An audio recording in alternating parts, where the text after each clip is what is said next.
I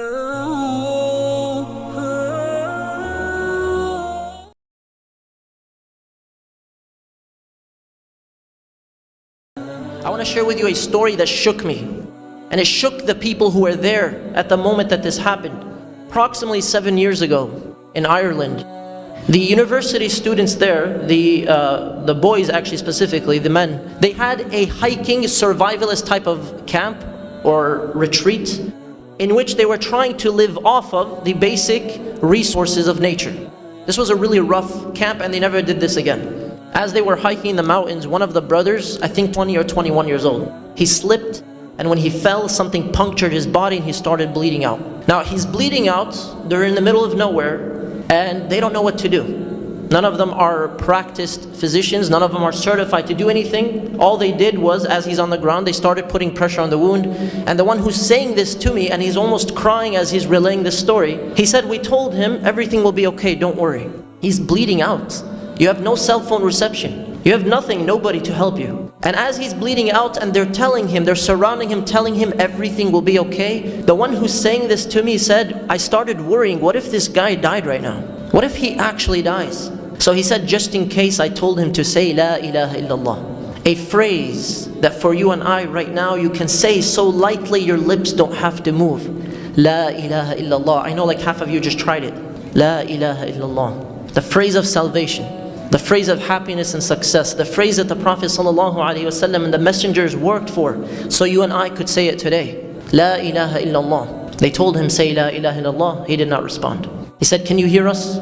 He said, I can hear you. They said, just in case, say La ilaha illallah. No response. Can you hear us? I can hear you. Say La ilaha illallah. Why are you not saying La ilaha illallah? He remains silent for a moment, and then finally he opens his mouth and he says, for the last 6 months when I was alone in private, I did not pray a single prayer to Allah. And then he died. May Allah have mercy on him and use him as a lesson for everyone else. All his friends, his clique, his buddies, they started crying. Some of them said later on they struggled with these similar struggles. They struggled with other struggles. That moment was vivid. Why? Because you will die upon what you lived upon. And you'll be resurrected upon what you died upon, as the Prophet ﷺ informed us. How can you and I put in the effort today and never lose hope, so that at the moment our souls are departing from our bodies, we are able to say La ilaha illallah in a very powerful way, in a very clear way, not so others can witness it, but for ourselves. Because La ilaha illallah at the moment of death is something that you have to pay for. It's not free. Otherwise everyone would do it. It's something you have to live by. And it's something that causes us and requires us to exemplify La ilaha illallah throughout our lives by never giving up on returning to Allah, by never losing hope in the mercy of Allah, by always trying. Allah subhanahu wa ta'ala will not necessarily judge you based on your results, but He will judge you based on your sincerity and your efforts. How bad do you want to return to Allah, and what are you willing to do about it? How bad do you want to say La ilaha illallah, and what are you willing to live by to reach that point? Because the only thing all of mankind will agree upon, it's not death and taxes. Some countries don't have taxes.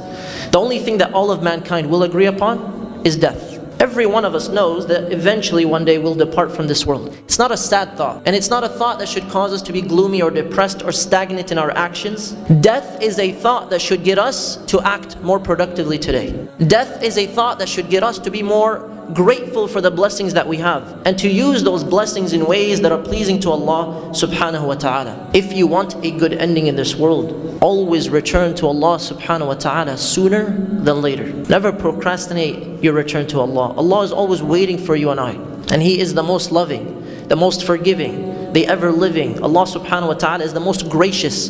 His mercy cannot be limited. Allah subhanahu wa ta'ala reminds us in the Quran of the type of person. Reflect on this scenario. In Surah Al-Mu'minun verse 99, Allah tells us of a scenario of a man who dies and he's asking to come back to this life. And wallahi, it's one of the most frightening verses to read, because we reflect on the reality that people are passing away all around us. Perhaps several hundred around the world every few seconds. Are we learning lessons from the people that we bury? Are we learning lessons from the janazas that we attend, from the Facebook posts about people who have passed away? Are we changing anything in our lives? Or have we become adapted and adjusted to the way of life that we're exemplifying? Allah subhanahu wa ta'ala reminds us, حَتَّى حتى إذا جاء أحدهم الموت قال رب ارجعون لعلي أعمل صالحا فيما تركت. So when a person passes away, he says to his Lord, رب ارجعون, my Lord, allow me to go back. Why? لعلي أعمل صالحا فيما تركت, so I can do something good with what I left behind, so I can perfect one last prayer. Ya Allah, let us go back so we can ask people for forgiveness since we've wronged so many people.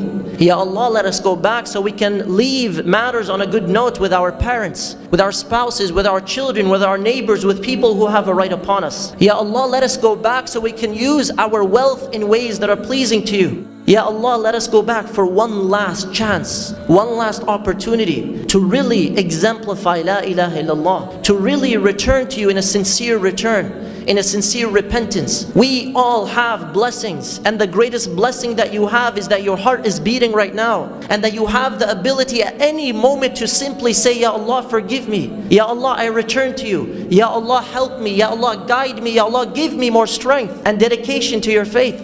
The dua we make after every prayer, or should be making after every prayer. Allahumma a'inni ala dhikrika wa shukrika wa husni ibadatik. Oh Allah, help me to worship you, to praise you, and to remember you in the best of manners. We ask Allah subhanahu wa ta'ala to make us of those who live in such a state and die upon such a state.